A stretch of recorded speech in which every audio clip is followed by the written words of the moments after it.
For centuries, humanity has been afraid of the sea. Countless stories of giant monsters have spilled from the mouths of sailors. Tales of humongous sharks, serpents, whales, and squid are terrifying enough to drive any sane person far from the ocean. But these myths of leviathans, they're just large, little more than big animals. These are things we understand, things we know. But what if what lurks beneath the waves can't be understood? What if it truly is monstrous? Something that makes our waterlogged nightmares seem like dreams. This is the idea behind 2020's Underwater, the story of mechanical engineer Nora Price and company trying to survive a collapsing drill station at the bottom of the Mariana Trench. An earthquake is rampaging through the station, and all the escape pods are damaged, forcing Nora and the surviving crew to try and find some way out. The captain, Captain Lucen, points our cast to another facility, Roebuck 641, and hopefully, safety. Unfortunately, the closer Shepherd Station was destroyed. Noticing a distress beacon nearby, two of the crew venture out to find another survivor. They don't find anyone, of course. Instead, they encounter a strange, writhing egg. Bursting out, a small tentacled creature attacks Paul and is quickly dispatched. Meanwhile, Captain Lucen begins to act strange from stress, forgetting the age of his daughter. Poor guy. Back in the elevator with the little monster, Emily says it must be an undiscovered species. Continuing across the seafloor, the crew's numbers dwindling. A creature's barely seen in the darkness, stalking them briefly, before dragging Liam away. At the cost of Captain Lucen's life, they save Liam, but in doing so, Nora finds herself abandoned at the old Shepherd facility. It seems the captain was lying about the base being destroyed. Eventually reuniting with Liam and Emily, the three enter Station Roebuck and have to slowly crawl through a nest of those horrible monsters. When Nora awakens the nest, a Leviathan, larger than the entire facility, emerges and calls the monsters back.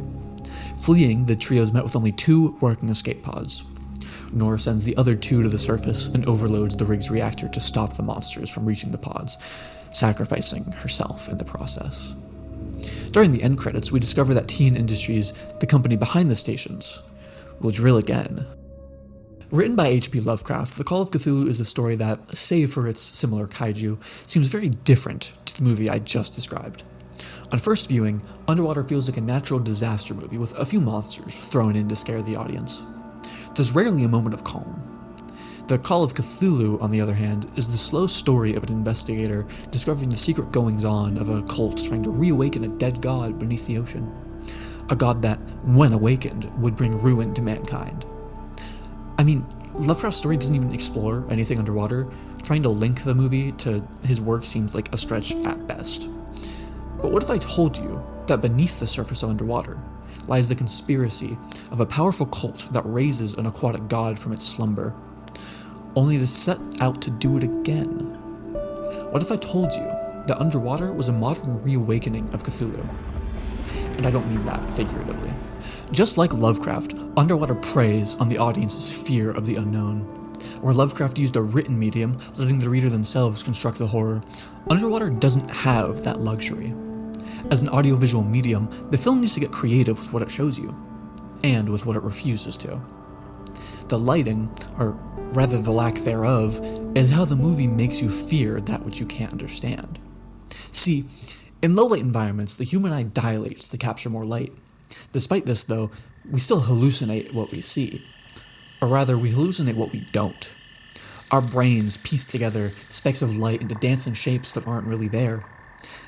I mean, how many times have you had the thought, is it a monster in the dark? Or is that just an old jacket on a coat hanger? Just like our eyes, cameras become paranoid in the dark. In low light, like I've tried to emulate here, they don't get enough data to perfectly render. When trying to stitch together a video from this lackluster data, they get digital noise. The video becomes grainy, the camera hallucinates shapes that aren't there. In the darkness at the bottom of the sea, there's no light at all, save for the flashlight on your dive suit. It's impossible to see anything clearly. We never get to see the full bodies of the monsters underwater. We only catch glimpses. Our eyes race to see the shape of what's attacking us, our brains fill in the rest of the unknowable terror. Just like when reading Lovecraft's stories, we're afraid of that which we can't see. The unknown terrifies us. I did mention that this movie is a modern retelling of H.P. Lovecraft's most famous story, The Call of Cthulhu. Of course, I wasn't just talking about the themes. The movie's plot mirrors his eldritch story as well. In Underwater, we're drip-fed information about the goals of TN Industries. Initially, we're led to believe that it's a drilling company, just trying to get beneath the seafloor to harvest oil. But this turns out to be little more than a front. I mean, if you really think about the logistics behind this rig, it doesn't make any sense at all. Traditionally, oil rigs look like this.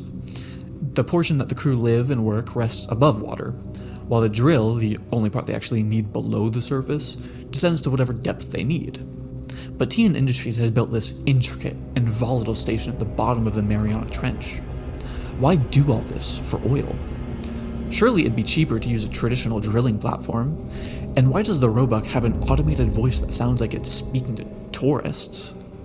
TN Industries is hiding something. We already knew that the company was hiding information from the public, though. In the opening and closing credits, we see news clippings of TN Industries dismissing rumors of strange sightings and tremors, as well as classifying the interviews of the only survivors and scrubbing security footage. Clearly, they know that there's something down there, and one of the crew members is in on it. Remember when I said Captain Lucen knows more than he lets on? Well, we see that the Shepherd station he mentioned being destroyed turns out to be in perfectly habitable condition. In his locker, even, we see some incriminating evidence of corporate cover-ups. His daughter's obituary shows us that he came down here to escape. A map with the Roebuck drill site is covered in sketches of the occult. We see a drawing of a pentagram, of one of those monsters that have been hunting the crew, and a drawing of Cthulhu, sitting on a stone. Speaking of the big guy, that final monster in the film, the towering Leviathan with tentacles for a beard, that is literally Cthulhu. Like, the Cthulhu. It might not seem like it at first. On first viewing, you may miss some details. After all, the giant monster is hidden by darkness for most of its screen time. But, in a handful of shots, you can see the thing in all its glory. You can see the face filled with tentacles. You can see the useless wings on its back.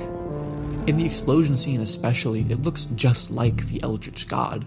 I mean, come on, tell me to my face that that's not Cthulhu. But what about that conspiracy? Well, I think we have all the pieces to build a case against TN Industries. We know they purposefully built a drill down in these inhospitable depths under the guise of drilling for oil. We can assume that in doing so, they wasted plenty of money they could have saved by building a traditional drill rig, so clearly there was a reason for it. I propose that Awakening Cthulhu was the reason. Before the movie starts, we know that the company is covering up strange tremors and sightings. We see, just for a moment, tentacles and eyes. Clearly, they've been at this for some time. They know what's down there, and they keep drilling. Throughout the film, when asked about what's happening, Captain Lucen often goes quiet. He doesn't answer any questions with any certainty. Pair this with his locker, and we can assume he knows all about what TN Industries is up to. He knows they're trying to awaken Cthulhu, and maybe he's helping. Maybe the promise of being able to see his daughter again was enough to make him unleash eldritch abominations upon the world. Ultimately, TN Industries succeeds. They summon Cthulhu, wake him from his slumber. I mean, we see him in the film wreaking havoc on the base. Only just like in Lovecraft's original story, the god is slain by our protagonist.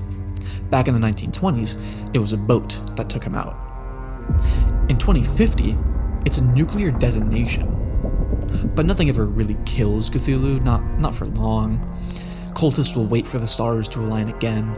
A company will cover up the accident and keep drilling, even if it takes 130 years. Not that these two groups are any different. TN Industries is the cult of Cthulhu reborn, reorganized to wake their sleeping god. I mean, just sound out their name. TN Industries. Lovecraftian Industries. They're not all that subtle. They even advertise their goals pretty blatantly to their crew. Because here at TN Industries, we've got big things in store for you.